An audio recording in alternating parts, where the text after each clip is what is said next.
Oops, pray muna tayo. In the name of the Father, the Son, the Holy Spirit. Amen. Panginoon, maraming salamat naman po sa biyaya ng buhay. Salamat na masigla na naman kaming nakagising sa araw na ito.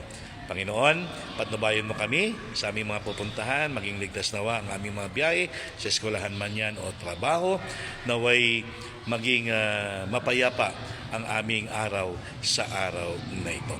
Panginoon, ilayo mo ko sa lahat ng karamdaman at kapahamakan, panglaki ka namin paglingkuran. Panginoon, lagi namin hinihiling ang mga kapatid namin may mga sakit, mga membro ng pamilya namin, mga kaibigan, kamag-anakan namin, mga nasa ospital, mga nasa bahay, naway igawad mo na ang kagalingan sa kanila, Panginoon, upang mapaglingkuran ka na nila.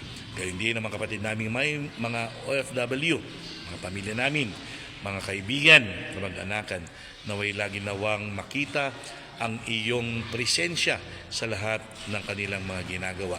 Mas kabila ng kanilang lungkot na nararanasan, makita pa rin nila ang kaligayahan sa kanilang puso dahil naririyan kang promoprotekta sa kanila. Sa araw na ito, Panginoon, lagi mo kami bigyan ng isang pusong marunong maglingkod, na may katotohanan, may isang pag-ibig na nabibahagi sa aming kapwa. Panginoon, gawin mo kami instrumento mo ng iyong buhay na salita at lagi nawa kami maging inspirasyon sa aming kapwa.